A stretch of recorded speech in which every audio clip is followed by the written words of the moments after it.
On behalf of the Society of Antiquaries of London, welcome to Burlington House. Whether you're a fellow, an affiliate, a guest, here in person or online. My name is John Cooper, and I am not the president of the Society of Antiquaries.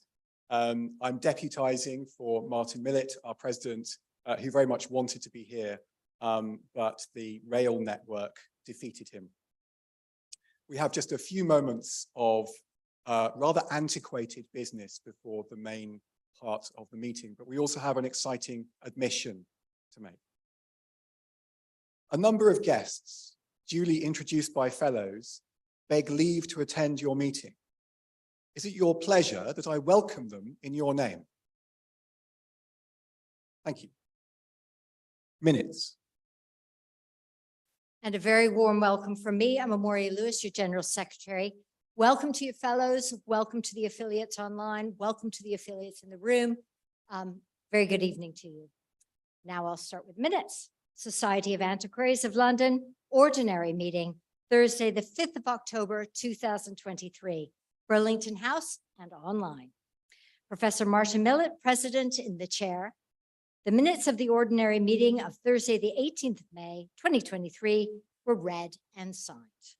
The following communication was then laid before the Society, Forging Iron from the Sky by Ian Thackeray. Now I'm going to digress just a minute. If you weren't here for that meeting, I would strongly recommend that you look at it on our YouTube channel. It was a fantastic presentation. So thanks were returned for this communication. The President announced that the next meeting would be on the Thursday, the 12th of October, 2023, then adjourned the meeting. A reception followed.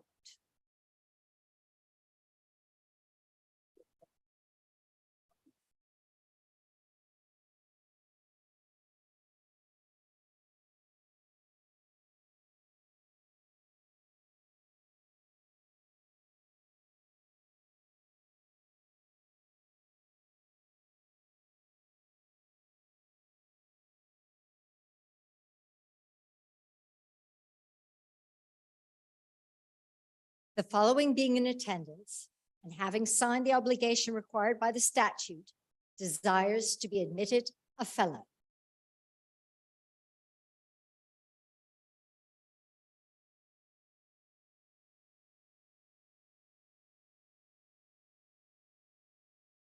Laura Maitland.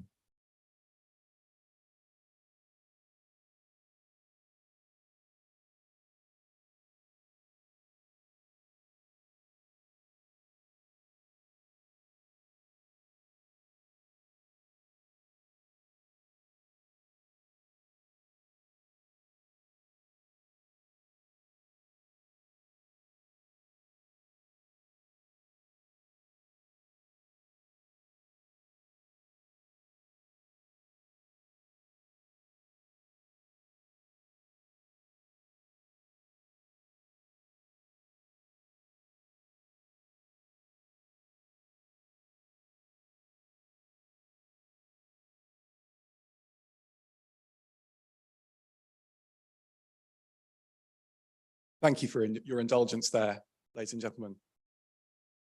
We now move to the main business of the afternoon. Before I introduce our speaker, some housekeeping.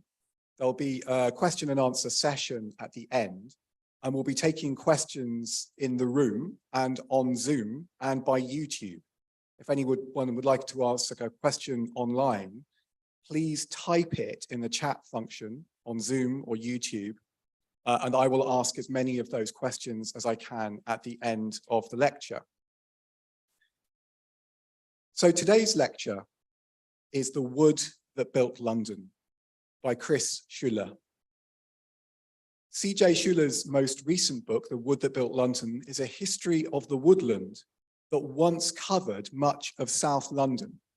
And that's published by the Sandstone Press, 2021. I believe that the hardbacks are now sold out, but paperbacks are available. The Literary Review hailed this book as timely and informative. Geographical magazine found it meticulously researched, yet accessible. His travelogue along the Amber route, St. Petersburg to Venice, also from Sandstone, was praised as timely and powerful by the Financial Times on its publication in 2020, shortlisted for the Stanford Dolman Award and longlisted for the Jewish Quarterly Wingate Prize. Chris is also the author of Writers, Lovers, Soldiers, Spies, a history of the Authors Club of London, 1891 to 2016, published in 2016 to wide acclaim, and 3 illustrated histories of cartography. A former staff member at the Rough Guides and the Independent, he has written on literature, travel, and the arts for that newspaper, as well as the Independent on Sunday, the Financial Times, the Daily Telegraph, the Tablet, and the New Statesman. We are lucky to have him as a speaker. Chris, you are most welcome. Thank you for making the time to come to talk to us.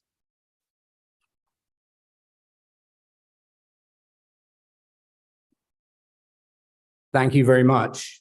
Thank you all for coming. I always try to tailor my presentation to the occasion and the audience. So tonight, I do want to focus on the documentary research that went into making the book. But to start briefly with a bit of background, I began volunteering at the London Wildlife Trust's reserve at Sydenham Hill Wood in 2011, and soon became aware that it was a surviving fragment of a much larger wood that once covered much of South London, was known paradoxically as the Great North Wood, because a large part of it once belonged to the manor of Croydon, and it lay to the north of that place. I then started to research it, and I found that only one book had been published on the subject ever, and that was by a Croydon historian called John Corbett Anderson, and it was privately published by subscription in 1898. There was a booklet that came out in the 1980s by Lucy Neville at the time of a vigorous campaign to save part of the woods from development, which was ultimately successful. That contained a lot of useful information, but at 32 pages, it was hardly exhaustive of the subject. So gradually, I started looking up basically, I began with printed maps of the area that I could find either online or in the form of paper facsimiles. But briefly, before we go on,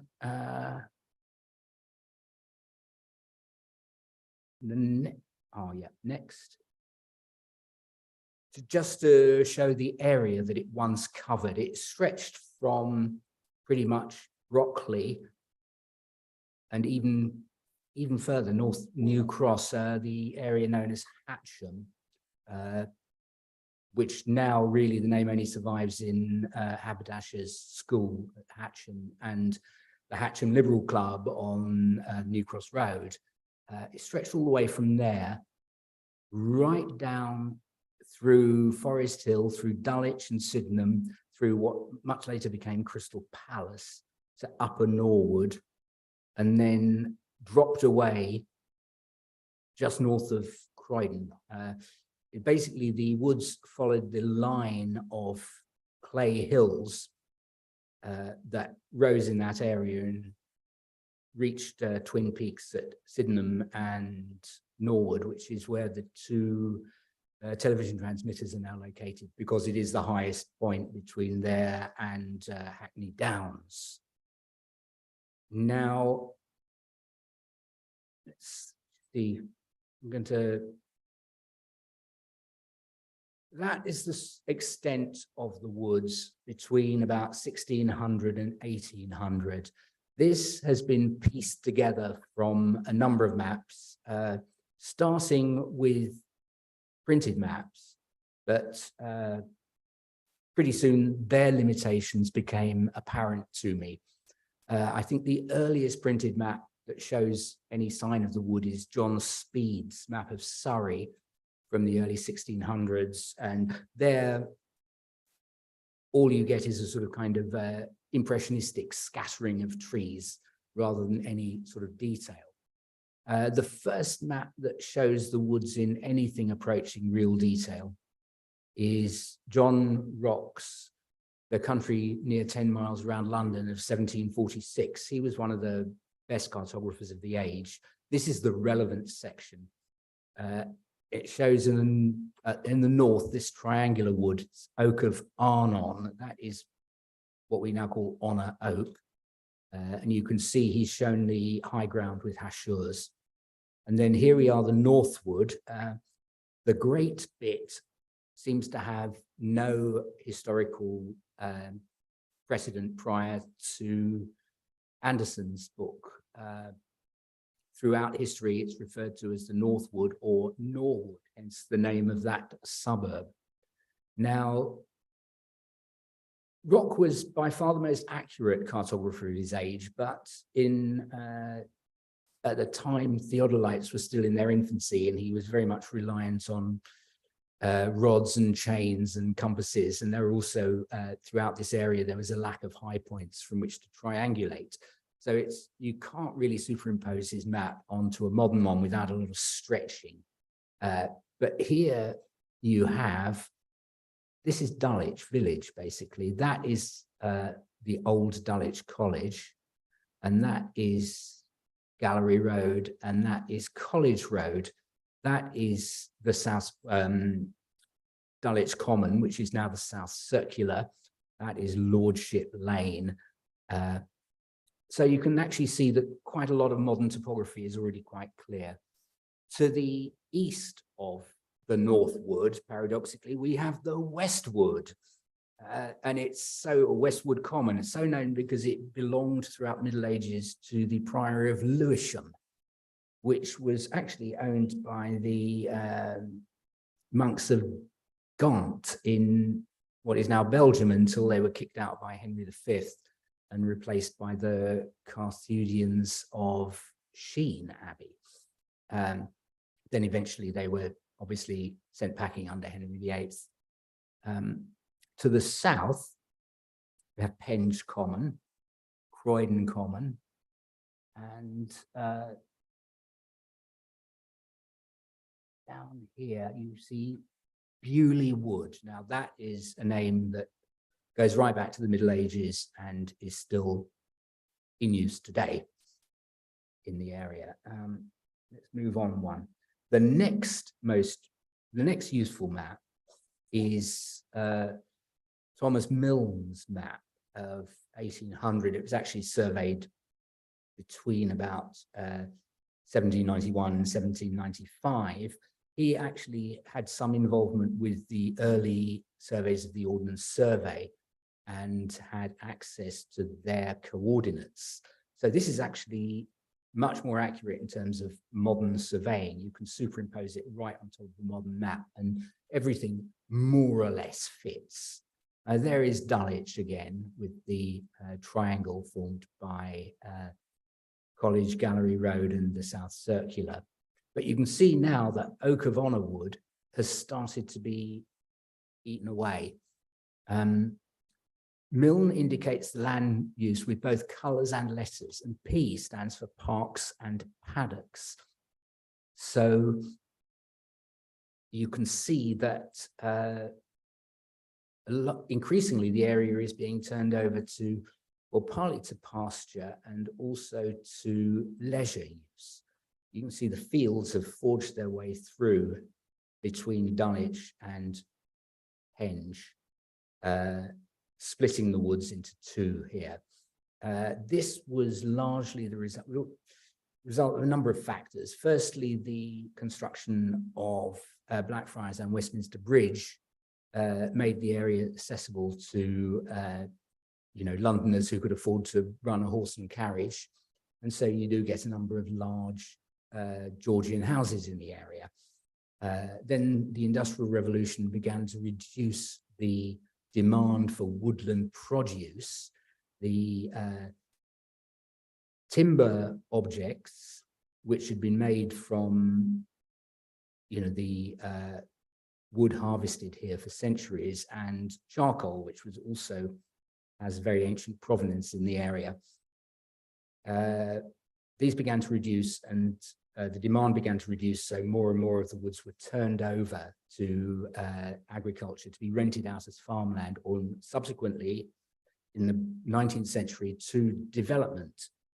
But it soon became apparent that to trace the woods more effectively, I had to go back further into the documentary record.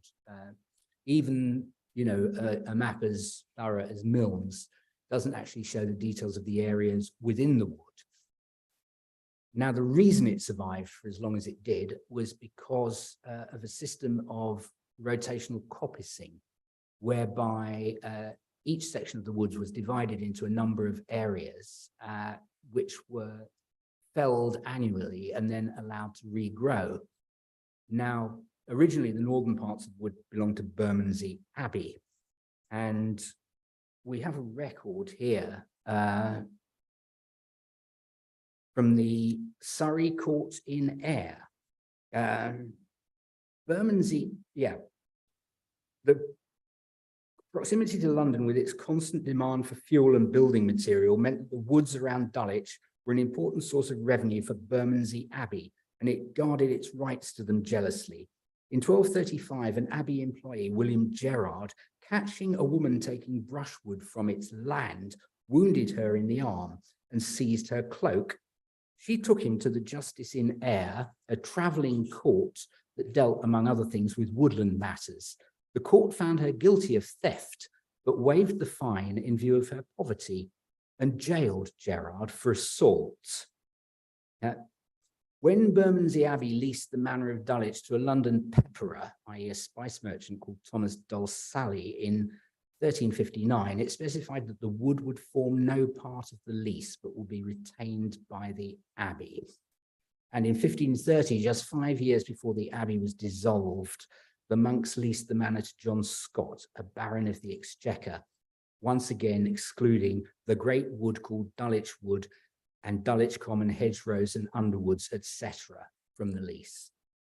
Now, northern part of the wood belonged to Bermondsey Abbey until the dissolution.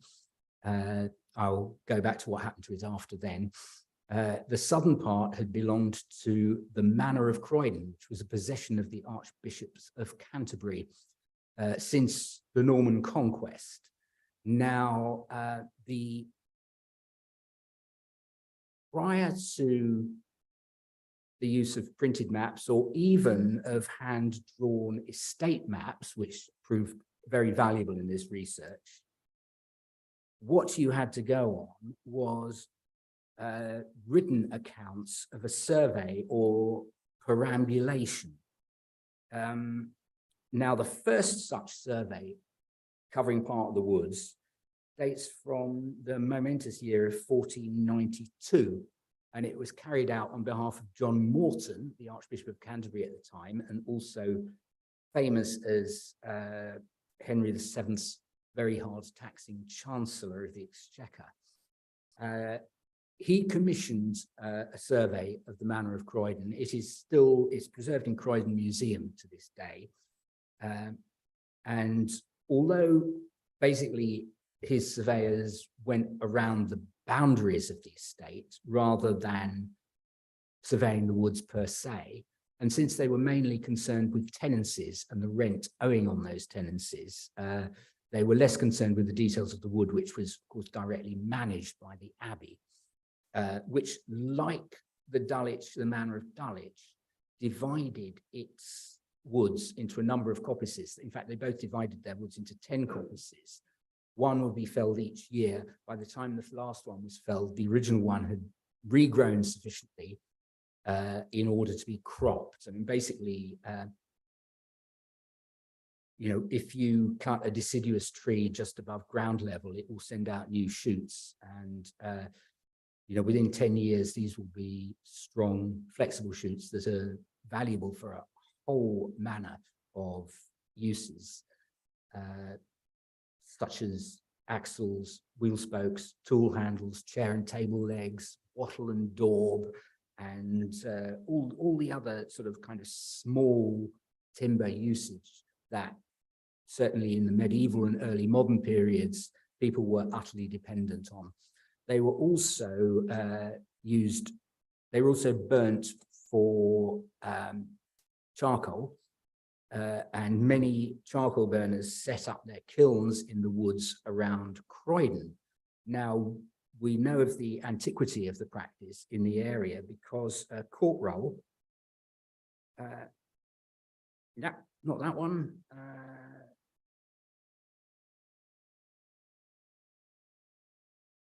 Here we go, yes, because in 1386, the Lord Mayor of London, James Andrew, ordered that 4 Croydon colliers, Walter Pottin, William Haster and Hugh Le Cooper, be put in the pillory for selling short measures of charcoal. So we know that the charcoal industry was already going strong in Croydon as early as that. And it finally, it was still going in the late 18th century. It's mentioned in Daniel Lyson's Environs of London. But after that, it pretty much disappeared because once the canals brought coal down from the north of England, charcoal was little use for anything but, artists drawing material and barbecues. But anyway, back to the survey of the Manor of Croydon. Now, after John Morton, John Morton's survey was updated by a couple of subsequent archbishops, but really all that did was to update the names of the tenants and the rents.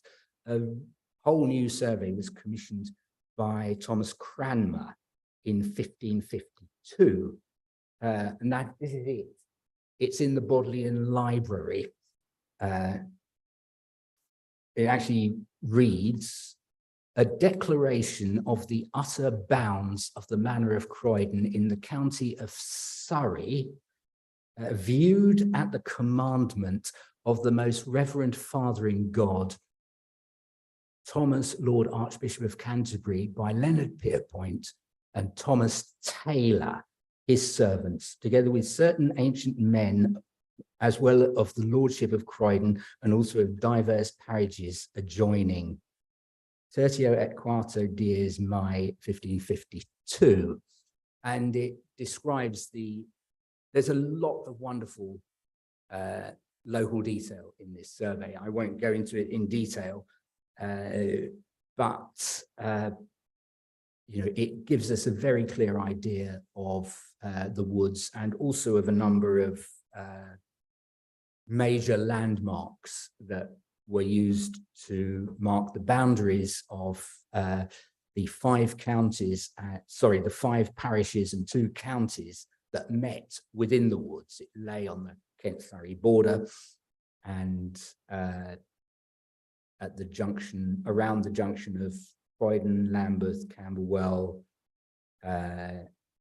Battersea, strangely, because Penge was an outpost of the Manor of Battersea, had been since Saxon times, and Beckenham. Next up, talking of Penge, there was a very interesting court case in the late 16th century,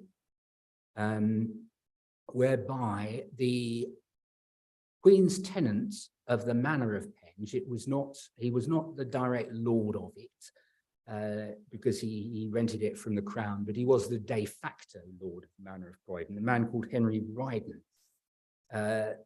chopped down a coppice which lay somewhere on the border of Penge and Croydon.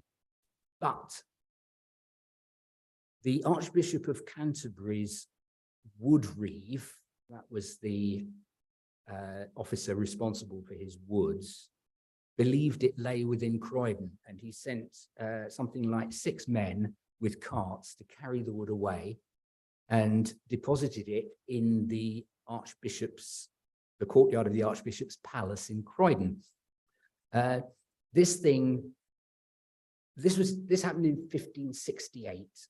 The legal dispute that resulted dragged on for 10 years, by which time both Archbishop Matthew Parker and Henry Ryden were dead. So they finally came before the Court of Exchequer, which dealt with civil matters, in 1578 on behalf of Ryden's widow, Elizabeth. And these are I don't know if some of you here will probably be familiar with the secretary hand used in the 16th and 17th centuries to record events. I was not before I undertook this research. I had to teach myself to read it. There is a very good guide on the Bodleian Library's website, and another one, I think it's the University of Michigan. Anyway, it's something you can get the hang of. These are the interrogatories. This is a list of questions to be put to all the witnesses in the case. Sort of item. Whether do you know the said place in variance, etc. Item. Whether do. Sorry? Is, that's right, yeah. Exactly. In a past. No, well done. Well done. That's brilliant. And now these are all in the National Archives at Kew. Next one is the depositories. These are the witness statements, and I've only shown the first of them. There were about 30 witnesses in this case. You can imagine each one occupying part or all of a whole sheaf of parchments lengthways. This is, yeah, depositories taken before Edward Bolling, who I checked up, he was a Baron of the Exchequer at the time, and Thomas Taylor, Robert Lovejoy, and William Walter Esquires at and within the parish of Battersea, the 5th and 10th days of April, if I've got that right, 1578, by virtue of the Queen's Majesty's Commission directed out of Her Highness Court of Exchequer, etc. And you can see this is the first witness is Peter Marsh of Croydon in the county of Surrey, gents of the age of 60 years or thereabouts. He is the Archbishop's Woodreeve, so in a way he's Woodreeve, so he is the sort of prime actor in this whole saga. Now, I won't go through all the details, but there is basically you had two contingents. You had the parishioners of Croydon and the parishioners of Battersea trying to recall their beating of the bounds through this area. Now, what comes out is that a lot of them are very elderly. They don't recall things all that clearly. The Battersea lot said they'd been felling that coppice since the reign of Edward VI. The Croydon parishioners said they'd been gathering wood there since, time immemorial. And they frequently got confused about the route that they took. In some cases, certain paths had become overgrown and they went via other routes, and these then became established inadvertently. Now,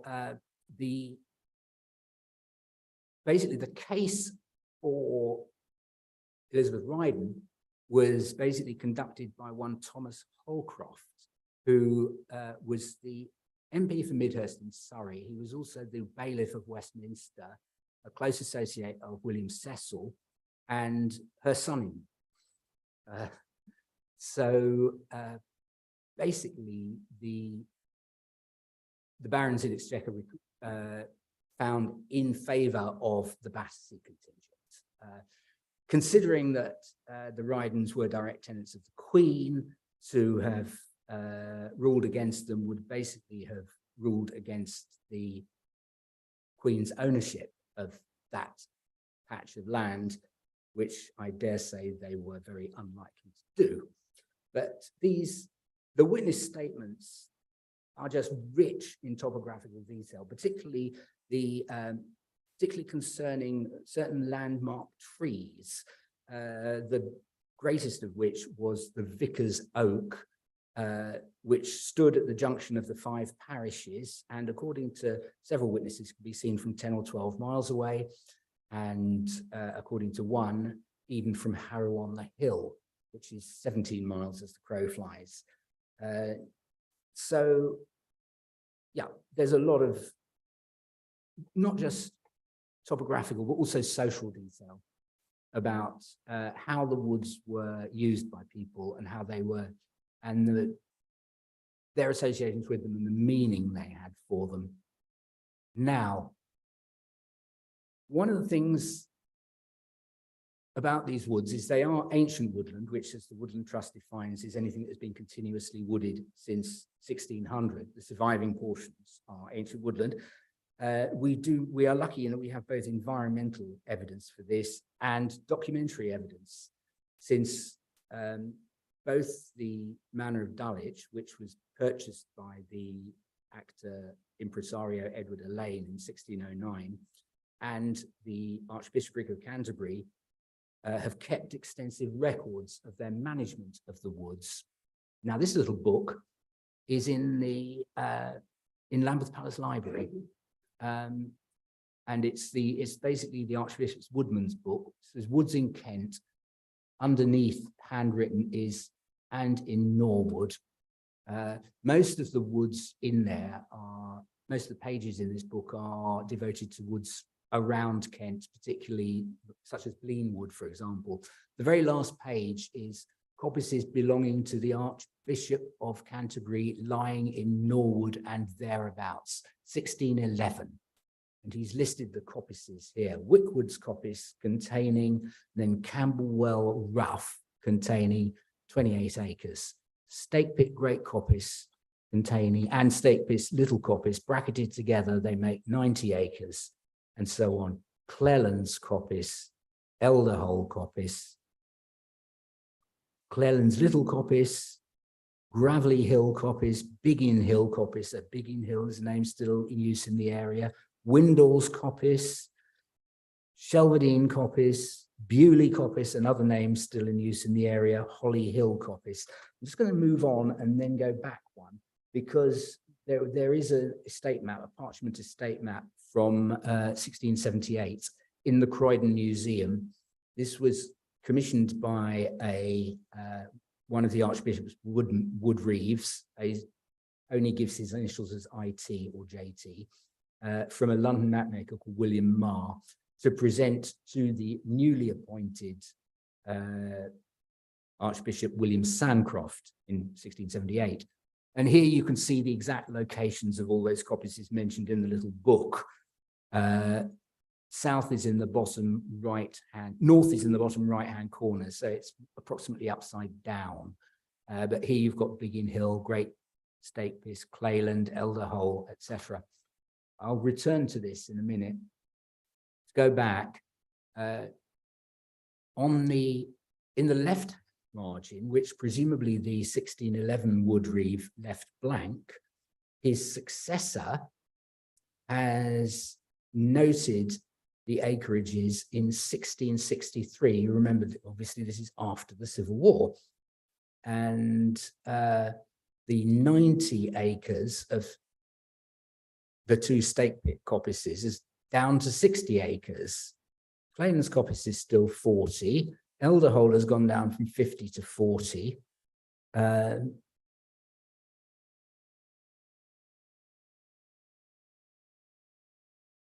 And so on and so on.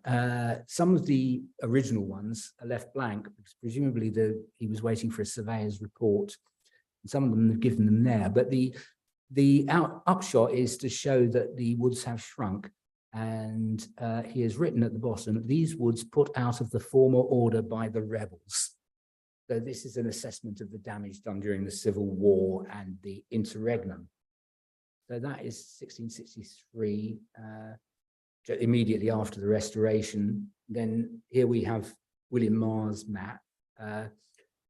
This is in Croydon Museum as well. It's a long strip of parchment. It's been folded, it's been buckled, it's dirty. It's clearly been used in the field, and it didn't prove possible to put it onto a scanner or even to sort of photograph it. So I photographed it in segments just on a mobile phone, and then pieced them together and then traced them.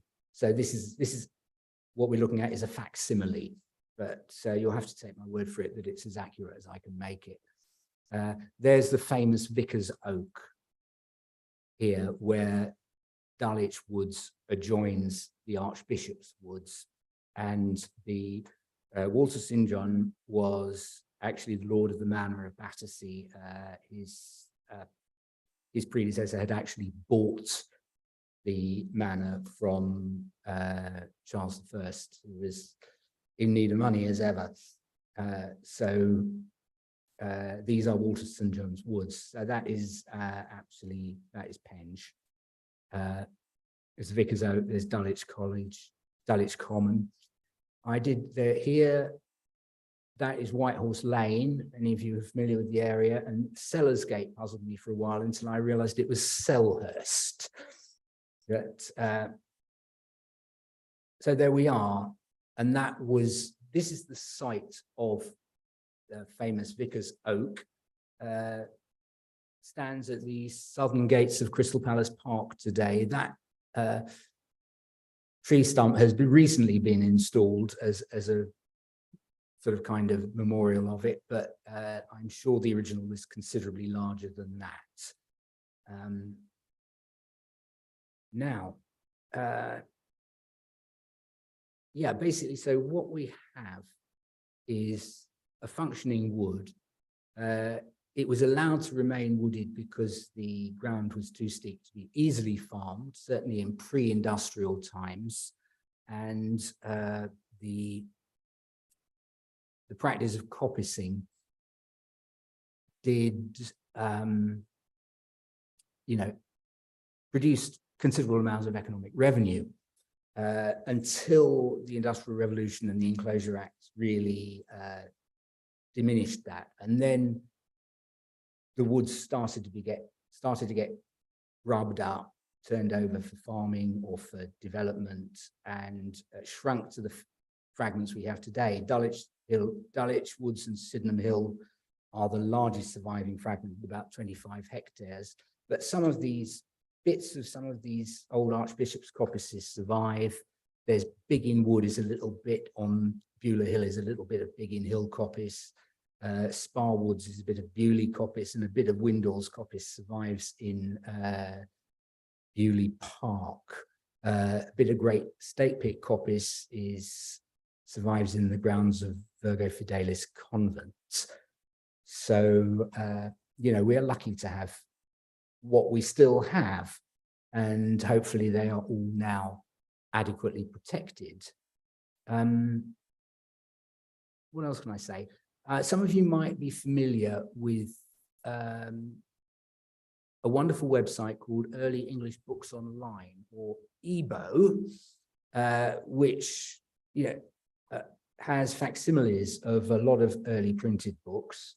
I found that the work of a number of Elizabethan and Jacobean agronomists was particularly valuable in discovering the practices of woodland management in use at the time. I mean, the first of these, I think the first one is Fitzherbert's Book of Husbandry, which is 1530 something. There is Thomas Tusser, who bizarrely wrote his book in verse. And then there's Barnaby Goodge's The Whole Art and Trade of Husbandry, which, as you can see, chapter 2 is of gardens, orchards, and woods. That was particularly valuable in its description of a number of woodland practices. We'll wind up shortly, but what was particularly satisfying was to discover in the Dulwich College archive what they call Edward Elaine's diary. It's more actually of an account book than a diary, but because he fills in every item of expenditure, no matter how small, it gives a very detailed idea of his day-to-day life, when he went to London, how much he paid somebody to look after his horse, the cost of this ferry across the Thames. And we do know that in May 1520, he bought a copy of this book, Goodge's Husbandry.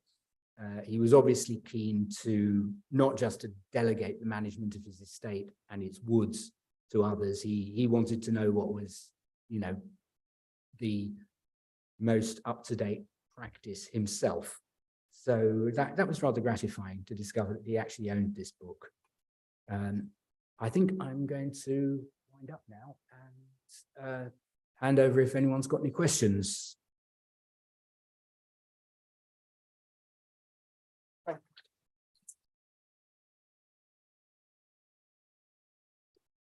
Please stay out there. Let me just say a few words. So thank you very much, Chris. That was marvelous. You've given us a very rich evocation of a largely lost place and its sort of social and environmental histories. And I think what was particularly striking, you've also taken us through the research processes that enable all of that to be reconstructed. So from the different kinds of sources, so the maps and the surveys and the court cases and these interrogatories in those wonderful 16th century manuscripts. And I think from a sort of historical point of view, you've also highlighted the importance of memory actually within all of this, and that it's old men, isn't it, who are being asked their opinion about the extent of the woods. Yes. And I think that really speaks to us. And in terms of presumably the rights to use the land, and I mean, we're all thinking about notable trees at the moment as well, aren't we? And the loss of those notable trees very much in the media over the past couple of weeks. And clearly notable trees are something that are markers in the landscape. We're going to ask for questions in a second, just whilst people are thinking about the questions they might want to ask. If I can, I may never stand up as being a temporary president here again, so I'm going to invoke that power to ask a question. How much do we know about how and by whom these woods were used? You gave us one example of a woman, medieval woman, trying to use the woods, trying to gather wood, presumably for a fire, and being very severely reprimanded and putting herself in some danger. I wonder if there's any evidence for sort of social conflict coming out of locals who feel that they've got the right to use that, and some of your land is called common land, isn't it? Whether they feel that it's their right, their wood, and they can gather, they can coppice, they can gather wood, but actually the Archbishop of Canterbury's agents think it's not theirs at all, and for the revenue of the Archbishop. Yes. Well, no, that's very true, and there is evidence for that. Certainly in the particular case we were talking about, in the Ryden case, the Croydon parishioners actually said that they would have been accustomed to gather firewood in that sort of particular part of the wood, with the Archbishop's consent.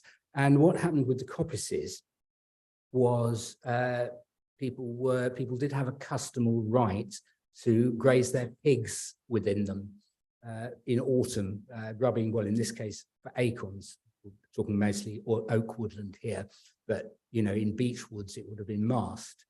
And certainly the lords of the manor would, or rather their workmen, would fence off each coppice for the first 7 years so that the young shoots were not eaten by foraging animals. But then after that, they took the fences down so that people were able to release their pigs into the woods.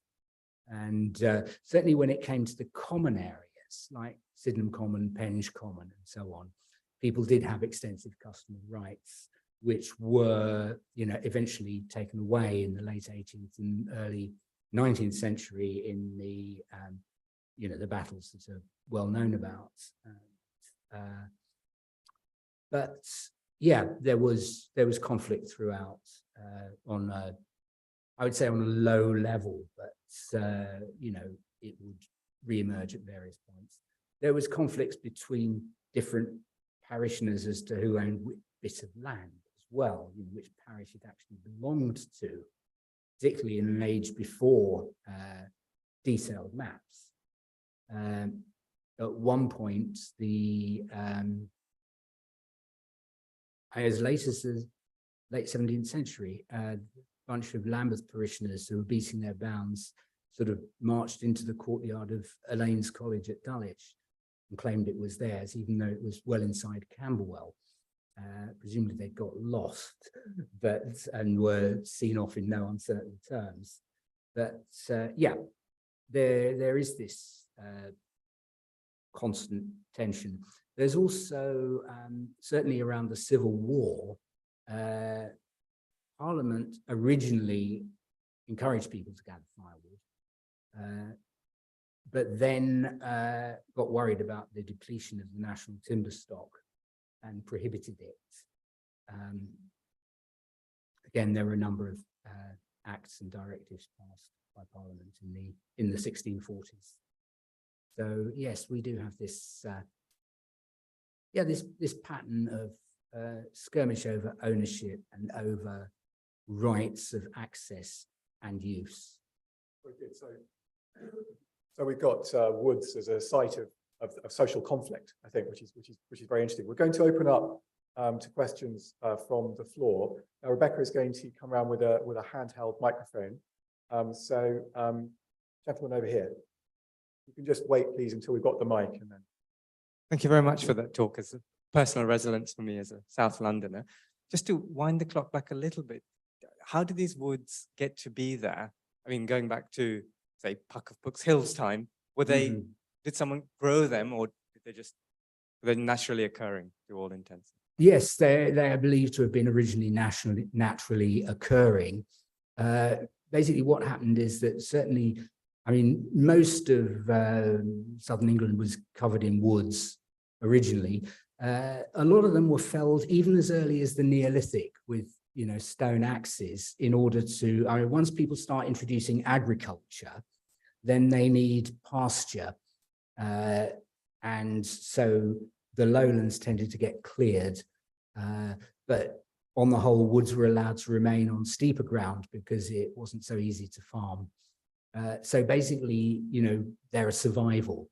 That's basic. I mean, the date of 1600 for ancient woodland is established on the basis that people only started making plantations in the 17th century because of the demand for timber, particularly for shipbuilding. So that if somewhere was wooded in 1600, it had been for a very, very long time before then. Thank you.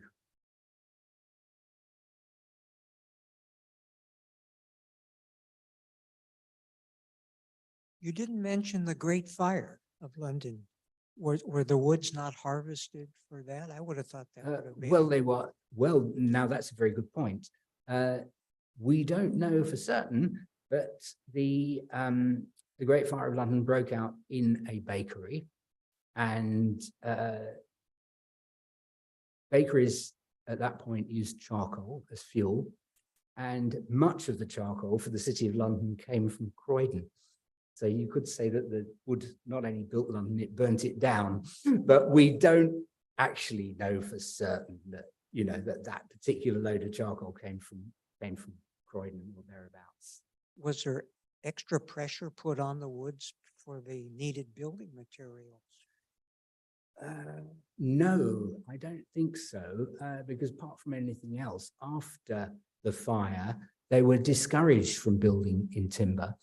There were new laws put in place that insisted people build in brick or stone. We do know that the woods were used to, that charcoal from the wood or wood itself was used to fire bricks and tiles. It was part of the building industry. I don't know if you know Whitgift's Hospital in Croydon, but again, in Lambeth Palace Archive, there is actually, an account book saying, 1 load of wood from Norwood for the kiln So some of the bricks in that building, at least some of them, were fired with wood from the North Wood.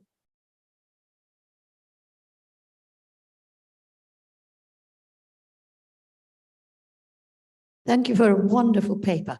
I know South London well, and I'll never look at it again with the same eyes. It's opened up so many ideas. I've got two very basic questions. The first one is, do we actually know what sort of trees were in the woods? Was it oak or beech or something more exotic? And my second question is, who commissioned these wonderful maps? Because they were clearly made, you know, by some very specialist people for, you know, somebody who'd commissioned them. Yes. Firstly, the woods consist today mostly of sessile oak, which is the species that tends to grow on clay uplands, though there are some English oak as well, and hornbeam. There are many subsidiary trees, quite a bit of wild cherry, quite a bit of rowan, there's holly, there is hazel, particularly hazel. Now, we don't know, I mean, we presume that oak and hornbeam have always been the dominant trees, but we don't have much record. I mean, those accounts of, you know, which coppice was felled in which year rarely mention what sort of tree they were felling. They were more interested in the, you know, the financial value, the yield of that woodfall. But I mean, the very fact that we have there, you know, in Cranmer's survey and in the depositions to the Barons of the Exchequer in the Ryden case, we have mention of the vicar's oak, dead man's oak, the oak in an elder or the elder oak, and so on. So I think, you know, I think oak has always been the main tree there. The other question, well, the hand-drawn maps, the estate maps, they were commissioned really by or for the owner of a piece of land. And they were primarily concerned with delineating his ownership and also facilitating the management of the land. I showed you my copy of the map of the Archbishop's Woods in Croydon. There are various others that have contributed to our knowledge of the extent of the wood. The Haberdashers' Company in the City of London owned land around Hatcham, which we now call New Cross, where the Haberdashers' School is still based. There's a map of 1619 in the London Metropolitan Archives that shows their land around there. A little bit earlier, Christ's Hospital owned a lot of land around Brockley, and that also gives an idea of a few of the northern fragments of the wood.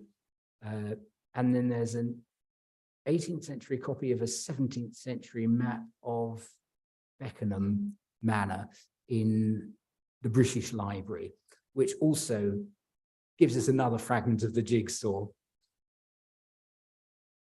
Question online. There are a couple of questions on this similar topic. Is there any evidence that much of the wood was used for building London houses or building in general? Well, the system of coppicing did not generally produce large pieces of timber.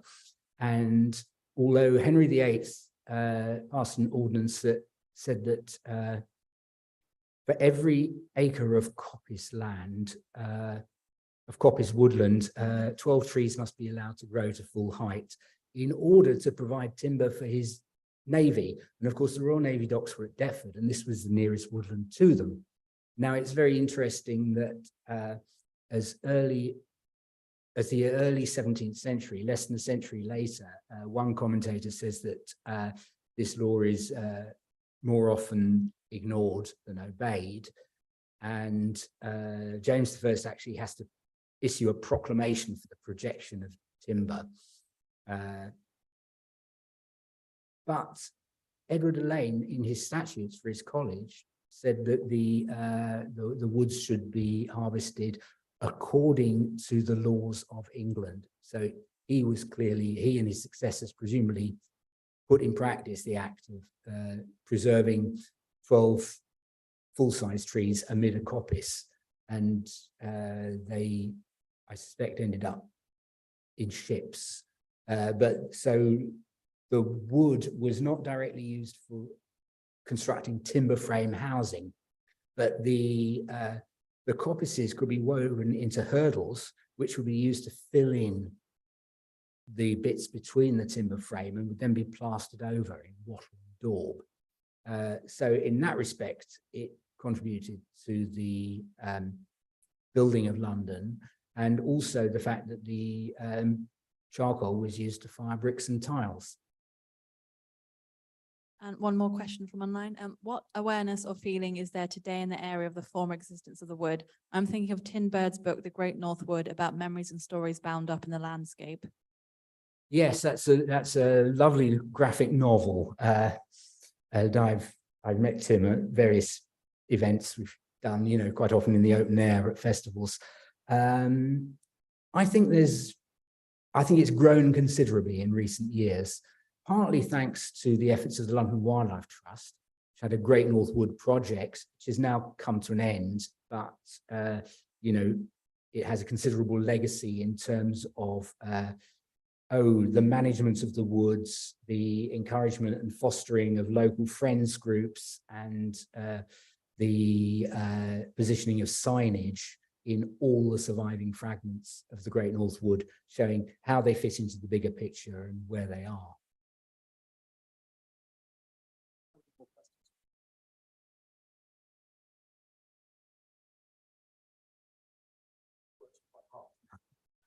Pleasure. One more formal piece of business. I give notice that the next meeting will be on Thursday, the 19th of October, 2023, when we will hear a paper, Mills Whip Projects, London Civil War Defences, Rewriting History, by Mike Hutchinson and Peter Mills. The meeting stands adjourned. A reception will follow. Please join us for a glass of sherry, but please also join me in a final round of applause for Chris Euler.